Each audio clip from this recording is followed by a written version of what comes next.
Welcome back to the GSMC Sports Podcast. I'm your host, Jeremy Lapidus, today joined by Jake and Nolan. If you are just tuning in, we just finished going over some of the young stars of baseball this year after a couple of big guys got called up. A little bit of run around the league with the Rookie of the Years so far. In this segment, we finish off our show talking a little bit about the College World Series. The College World Series field is set. They go back to historic field over in Omaha, Nebraska. A couple of really big storylines going through right now. We'll get into all of that. But before we do, remember, if you would like to be an even bigger part of the show than you already are, all you need to do is go to gsmcpodcast.net. Or if you're on YouTube, you can use that super chat feature. If you do either of those two things, a message should pop up on the bottom of the screen for you, me, and everybody else around the world to see. If you do have a burning question about sports, anything at all that you would like to ask, go and throw that in the comments. Throw it in the chat. I will get to it as soon as I possibly can. I appreciate everybody so much for sticking around, talking some sports with me here on a beautiful Tuesday, June 10th. But like I was saying, we're going to get here into the College World Series, one of the greatest and most underrated tournaments really in all of sports. We are here at the final 8. The Super Regionals are done, and what a crazy Super Regionals it was. We'll start off with the big story of this tournament, I think, that being Murray State. Murray State is just the 4th ever 4 seed from a super regional to make it to the field of 8, to make it to Omaha. This is an incredible Cinderella story from a program that doesn't have too much history in baseball. Murray State coming through here.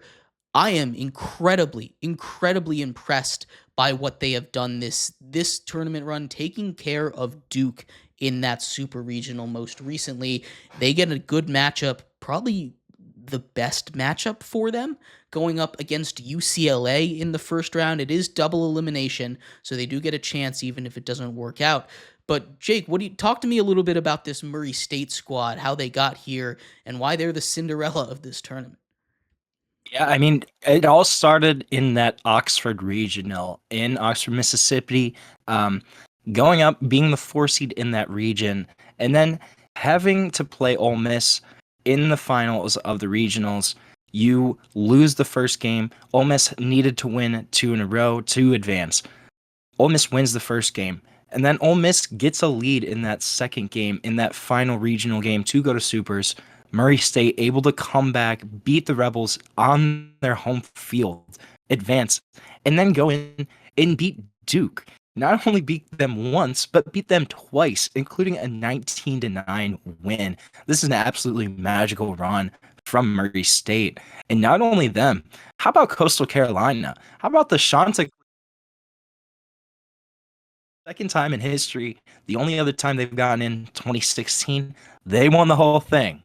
So give some love to the Chants too. Absolutely, give some love to the Chanticleers. That is, we always give some love to the Sunbelt programs here. But Sunbelt baseball is pretty good. The Chanticleers are no joke. They are the hottest team in the sport right now. They've won 23 straight games. You mentioned this is the first time back in Omaha since they won it all in 2016.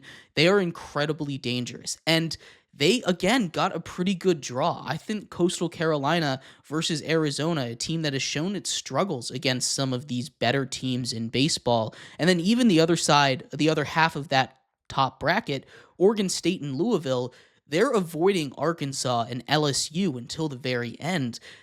If either of them even get that far, it is just an incredible run for Coastal Carolina. And they're my favorites going forward to win it all, actually, this year. At least to come out of bracket number 1, that top bracket. I think they're able to take care of Arizona. I like Louisville. I like Oregon State. I just don't think those two teams really have the juice to get it done.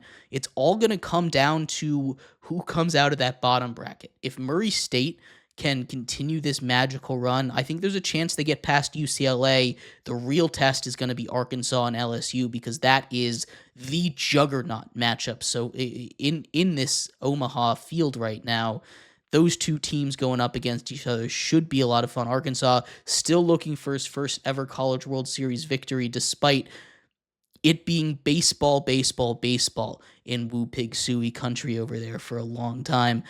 What do you make of that matchup, guys? Because that is going to be the big one, Arkansas versus LSU.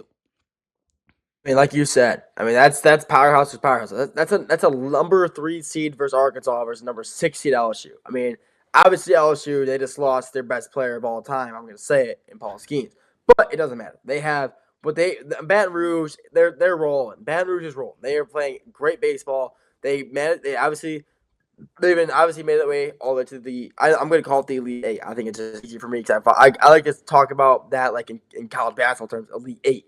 I mean, they've made it, and they're playing a very good Arkansas team. Arkansas has been a baseball school for about as long as I can remember. They become, a more basketball, football school recently, but it's all, like you said, it's always been baseball. And this year, they're looking for their first. And this year, I think they're honestly going to get stopped by LSU. I think LSU, even with them losing Paul Skeens, they still have one of the best bullpens in college baseball. Their hitting for the past few games, from what I've seen, has just been nothing short of great. So I think, honestly, LSU is going to stop them in their tracks. I think LSU is going to stop them from still stopping the powerhouse. I mean, Arkansas, obviously, they're the best team right now. They're the best team. They're the 3 seed based off ranking. But, I mean, with the number 1 and 2 gone, and there's nothing really set in stone left. It could be anybody. I mean, Murray State, seeing a team like Murray State, a team I didn't even know had a baseball program, I mean, this is insane. I mean, the only reason, honestly, I love seeing small teams like that, like Murray State. I bet you never heard of Murray State until John Morant. I mean, I didn't know who they were until John Morant was there.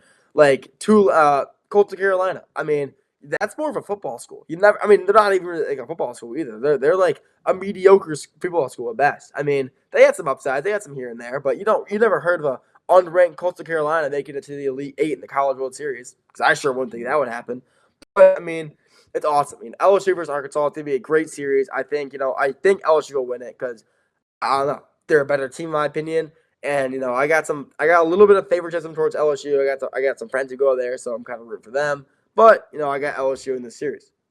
Yeah, no, that one should be the big battle of the first round. Now, there is always the double elimination part of this, which is something that I love about college baseball, and really another quirk that just makes this tournament so cool.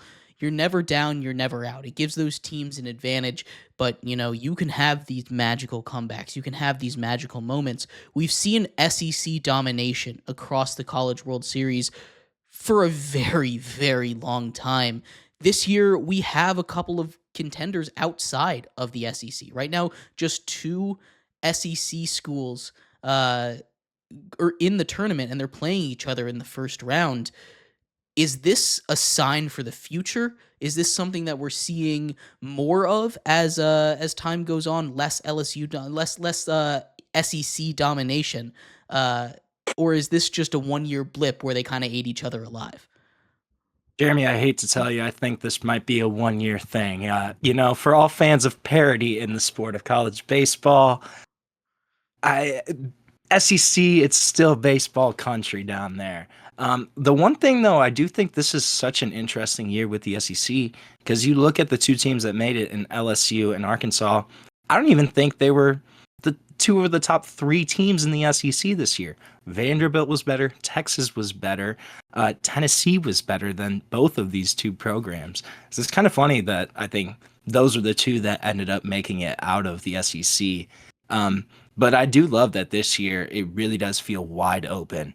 Like anybody can honestly win it. Louisville really looks like a solid team this year. There's just pretty much everybody across the board at least has a fighter's chance, and that's something that you can really say for every single year. Yeah, and the regionals were wild. Like, you talk about Texas, you talk about Tennessee, you talk about Vandy. They all got eliminated so early on in this tournament. It's been a very special year in postseason baseball, and I can't wait to see how this one goes, because honestly, it has the potential to be one of those legendary runs for a lot of these programs that are talked about for a very long time. Who do you have winning, though? I talked a little bit of guys. I've got Coastal and I've got Arkansas coming out of each of those divisions, but who do you have coming out of the top and the bottom of those brackets? Get one. I'm gonna go. I'm looking there right. Oh, I'm looking at bracket 1 right now. I think, yeah, I could see, honestly, I wouldn't be surprised to see Louisville. I think Louisville's been playing pretty good. Obviously they're making it to the Elite Eight. Any team is possible right now. I would like to see a Louisville get out. A team that isn't really, in the media too much recently. They're not a baseball powerhouse. They're not, as dominant in football as they used to be. They still are pretty good. But, I could see a Louisville making out. And, I would love to see, a Louisville versus Murray State. That'd be awesome. But I could totally see like a Louisville versus Arkansas or Louisville versus I think the winner of the LSU Arkansas series will end up going to the finals. That's what I think. So I think it's going to be a Louisville versus either the winner of LSU Arkansas. I don't know. I do agree with you, Jeremy. I think Coastal honestly is my pick to come out of that top bracket. 23 wins in a row. They're just playing some phenomenal baseball right now. Kind of going back and forth on that bottom bracket. Honestly, I think it's probably the winner of LSU Arkansas. I'm going to give that one to the Tigers right now. But for fun, let's just say it's going to be Coastal Carolina and Murray State. I love it. In the finals of the College World Series. Let's go. Best of 3.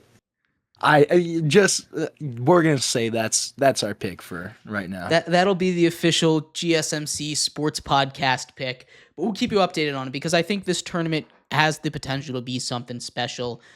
And thank you everybody so much for tuning into today's episode of the GSMC Sports Podcast.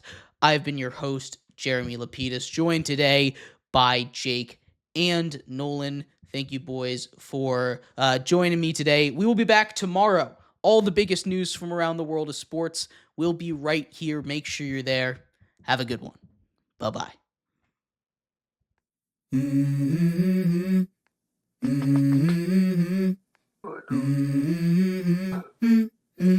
Let's go. I wake up to a little bit of drool on my pillow, feel like it's gonna be a bad day. Yeah, I'm tired of shit, and the coffee ain't hit yet. Damn, ain't that great. I don't wanna go to